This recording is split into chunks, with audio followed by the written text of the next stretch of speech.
I just feel like it's a very community-driven conference. It also has a lot of quality, and people are just nice. Hi, my name is Sarah, and this is Asian Conf in Dornbirn. Amazing venue. Austria is beautiful. Meeting all of the people in the community and getting to go and hang out and ski.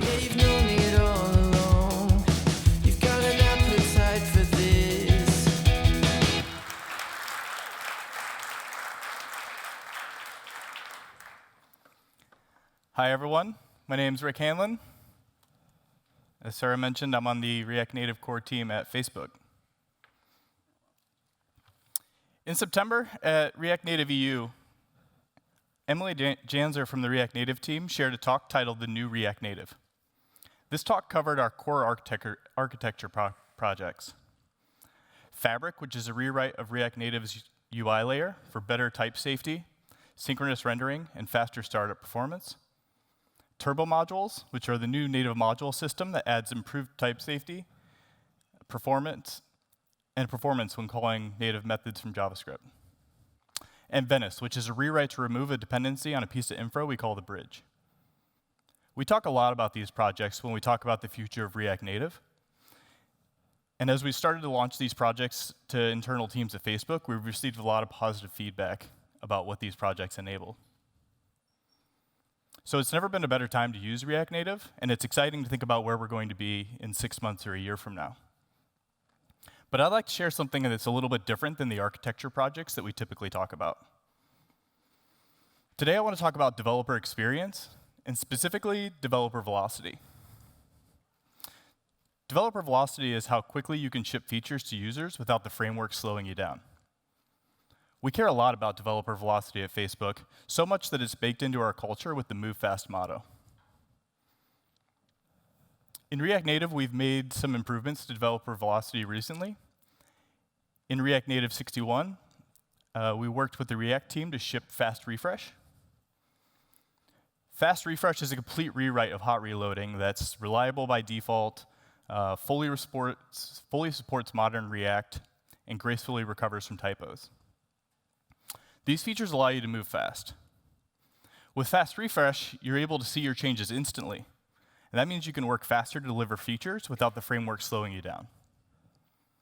The only problem with fast refresh is completely unrelated to module replacement. And that's the React Native error UI. Once we hit an error with fast refresh, our velocity halts. Fast refresh will still let us continue after we fix the issue, but there's a gap between when we see an error and when we fix it. And in between that gap, we need to figure out what the issue is. This isn't a new issue. We've heard feedback for a long time that error messages in React Native are scary, hard to understand, and difficult to debug. But with fast refresh making iteration speed instant, errors are now more of a bottleneck to velocity than they ever before. So in this talk, I want to explore why errors and warnings in React Native slow us down and what we're doing to fix them.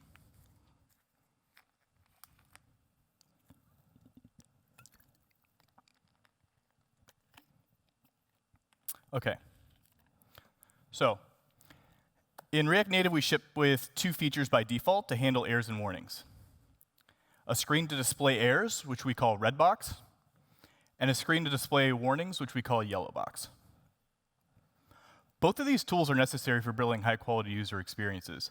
They can tell you when the code you're writing is invalid, when something in the development state is wrong, alert you to potential bugs, or tell you that there's a crash that users would see in production. So even though they're important, they're just not enjoyable to use. They often have the wrong information, they may have too much information, or require you to focus to find the root cause. These are cognitively intense activities. And this is at a time where you're programming, which is already in itself an intense activity. The red box on the left is so intense, especially because of the bright red background. Thankfully, last year, the community flagged this as an issue, and they worked to fix it.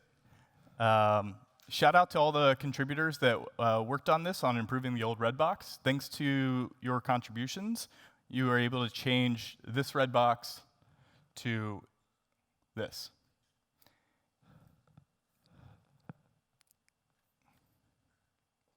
And we call this the new React Native Redbox. This improves on the old Redbox by making it less scary, and it was a solid improvement. But we wanted to do even better. We wanted to figure out what the fundamental issue is with these screens and solve them so we can move even faster. So let's take a look at the Redboxes. This is one of the most common Redboxes that we have. It's also one of the most common errors in JavaScript. Undefined is not an object. So we see this constantly. But even knowing what this error is and having fixed it many times before, I still see this error and immediately panic and wonder what I'm doing wrong, and I feel like it's yelling at me.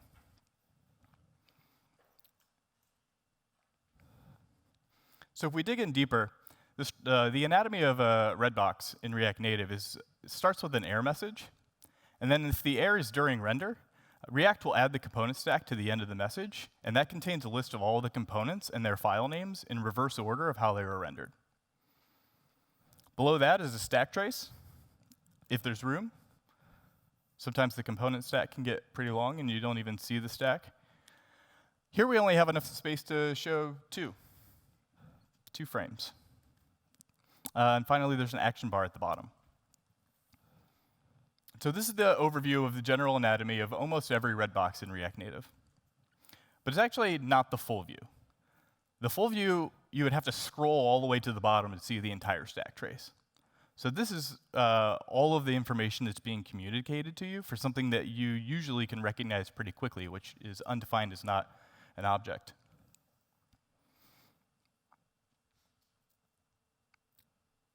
So we can identify a few issues with this. One, there's just too much information. Most of the time, I don't need the entire stack trace, and I don't need the entire component stack. But I still have to scroll past all this information in order to find what I do need. Second, it's not formatted very well. All the information blends together, and there's likely only 2 or 3 pieces of information that I needed to see quickly in order to identify the issue and fix it and move on. Finally, it's not actionable. Even if there was less information and it was formatted well, this message still doesn't tell me where the issue is and how I can fix it. So let's take a stab at improving this. First, let's improve the formatting of the message and just break it up into separate lines. What this means is that every time we see a Redbox, the message string is in the same position every time. It doesn't change position based on the error type. Next, let's improve the formatting of the component stack.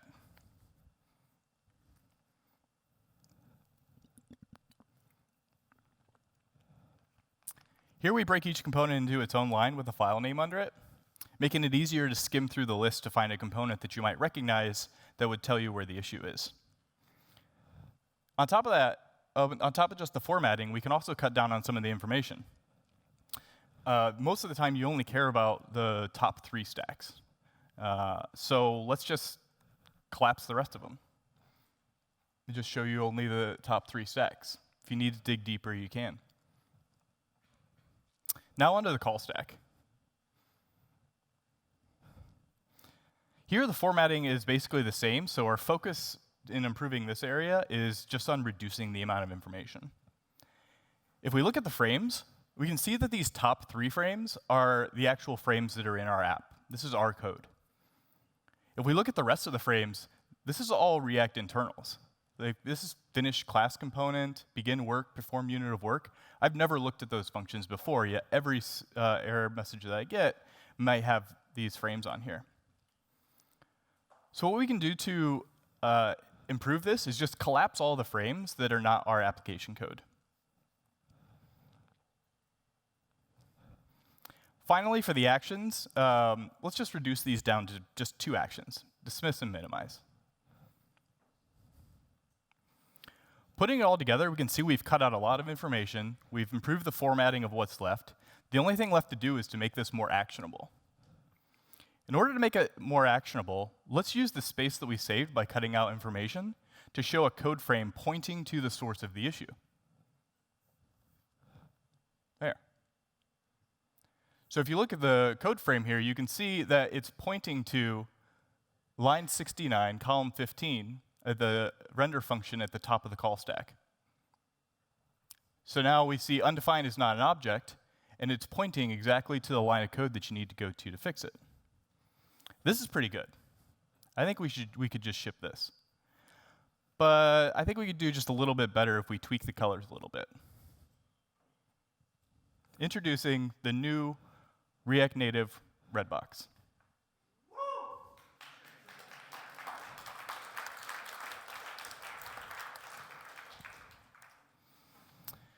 The new Redbox is more concise. It only shows the information that's relevant to you. Component stacks are collapsed except for the top 3 frames. And call stacks are collapsed for anything that's not related to your code, like React internals. We've also done a lot of work to improve the frame collapsing so that we are more intelligent at knowing what is internal to React and what's in your app. It's also well formatted. We use colors and whitespace to draw attention to common sources of issues. We also added a code frame to every error with syntax highlighting, so it's even easier to spot the source of the issue. And it's actionable. We literally have an arrow pointing to where the issue is. And we added features like tapping on the component stack or tapping on the call stack to open the file in the editor so that you can get right to the source of the issue quicker. And when you put them side by side, you really wonder how we went so long with what's on the left. Let's take a look at yellow boxes now.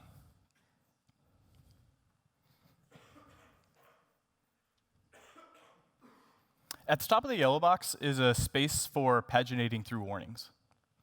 Below that is the warning message, a component stack. There's no stack trace because the component stack is too big, so the stack trace is below the fold, and an action bar.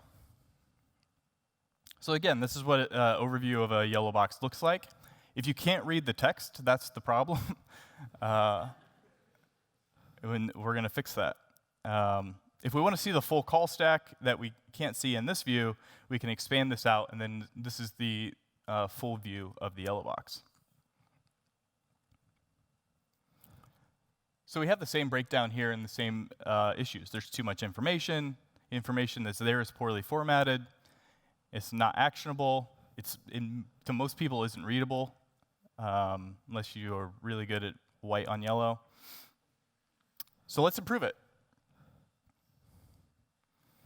The message looks like it's formatted pretty well, and that's not a mistake. We kind of copied the error message format from Yellowbox into the Redbox.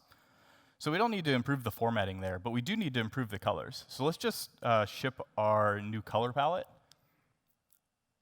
There. That's way easier to read. And let's do the same thing for the component stack that we did before, and the call stack.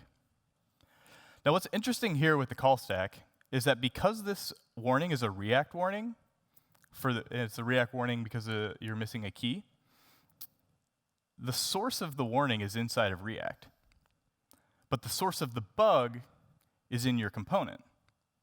So if we were to, all the frames in the call stack are collapsed. They're all internal frames to React.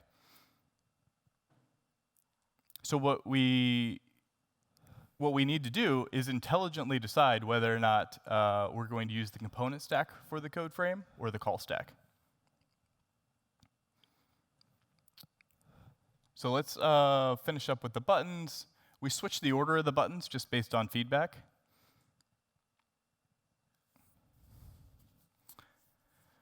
And let's add in our code frame.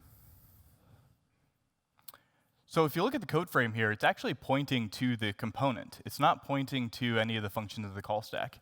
If it's pointing to a function in the call stack, that would be pointing to React internal, which you wouldn't want to go and try to debug. But this is pointing directly to the issue. This is a warning that comes up a lot. So what's really great is that you can look and it tells you exactly where the key is missing on what line, and that's line 122. And this is the new React Native Yellowbox.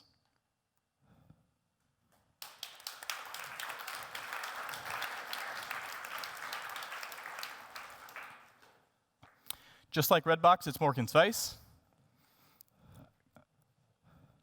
It's better formatted, and it's more actionable.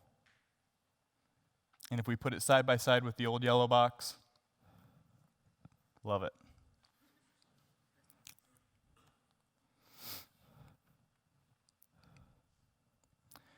So this shows the thought process and the design that went into updating the new Redbox and yellow box into a single consistent experience. Since this new system handles both warnings and errors, we're calling it Logbox.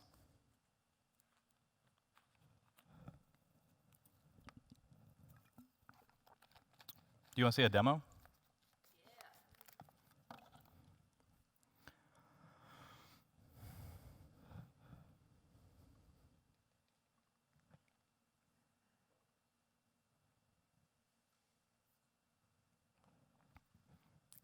Oh, it's widescreen. That's great. Let me adjust this real quick.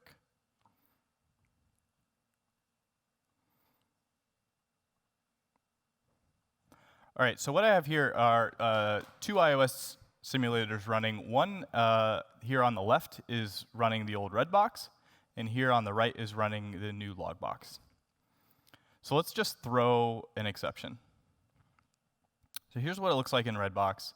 We can scroll down and see all the components that are involved, and we can scroll down and see all of the stack traces, all the stack frames. And then in Logbox, we can pull it up and view it right here. What's great is we have the message there. It's clean. It's easy to read. We have a code frame that's pointing directly to the source of the issue. We have a component stack here that collapses at 3, and we have 13 more components we can expand and view. And same with the call stack. So you can see in the call stack, we have our app components, and then we immediately get into React internals, which we can hide. We don't care about those. What's also great here is that we can click on the code frame, and it'll take us directly to the line where the issue is. And we can also click on the components. So we can bounce around to the different component call sites to see where the issue might be. And the same exists for the call stacks. So we can go to the call stack and we can fix the issue. So here there's less information, but it's more actionable and is better formatted. Another thing about error handling that we've added in Logbox is just better lifecycle of errors and exceptions. So over here in Redbox, we have an option down here to dismiss. Okay, so let's dismiss. So this is good because we can see the error boundary that had popped up when the exception happened, but we can't get back to that error that we just saw. If I wanted to see the error boundary, but then go back and see the error, I would have to reproduce the error. I have to start back over from where it was. And if that was a long path to get to reproducing that error, that's going to be a lot of slowdown in the iteration speed. But in Logbox, you can minimize the error, see the error boundary, and still be able to expand and collapse it.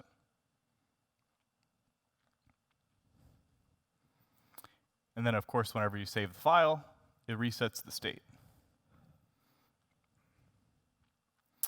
Now let's talk about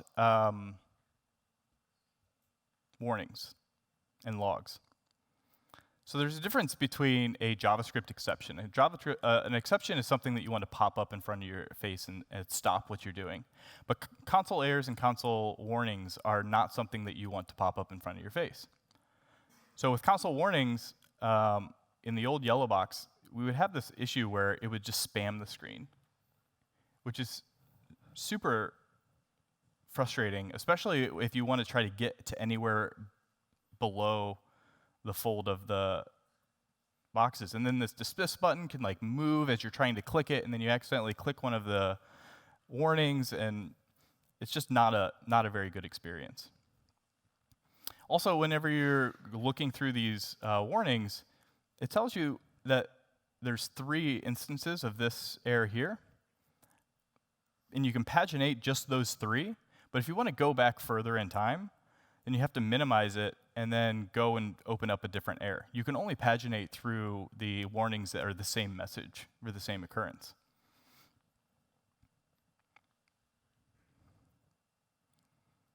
In Logbox, we fix this.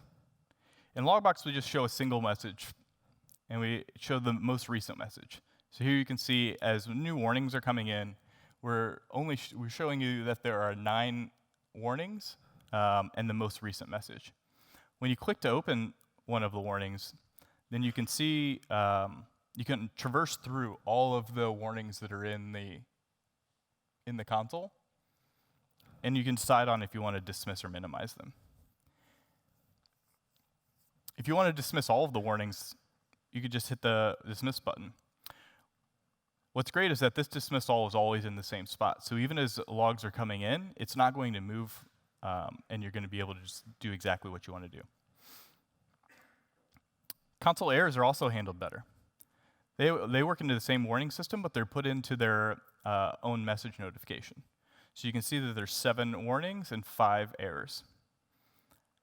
Over in the old system, as soon as a console error hit, it would act as if it was an exception. There's no difference between the different levels. And so this is going to pop up over top of all the content and stop whatever you're doing, just to show you a console error that may not be something that's critical and needs your attention.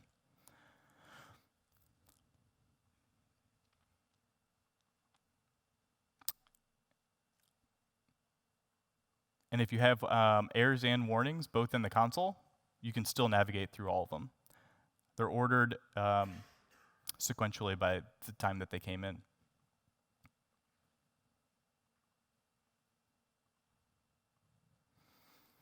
So those are warnings. The one final thing that I want to show is something that I'm pretty excited about. We're still working on this to ship it, but it's pretty great. So there's this warning in React that each child in a list should have a unique key prop. And this is what that warning would look like in the old system.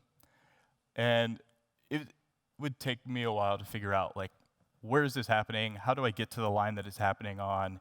You'd probably look through this component stack, and it's on crash React actions line 77. So then I come over here and I grep for the file. It doesn't really work. In the new system, it's right there. We take the top component stack, and you can open right to that line. Oh, I'm mapping over an array, and I'm not adding a key. That makes sense. I can fix it, save, and move on. The final thing to show here is that as I save, the new system works better with fast refresh. It's integrated better so that it will dismiss all warnings and errors whenever you save, opposed to just a few. Cool. So that's the new Logbox. We think it's going to speed up developer velocity, and we're really excited for everybody to try it. One note of what it doesn't handle. It handles native warnings, but it doesn't yet handle native errors or native fatals. Those are something that we're going to add support for, but we found that 95% of errors are handled correctly, so we're going to work on the long tail of the 5% coming up. Cool.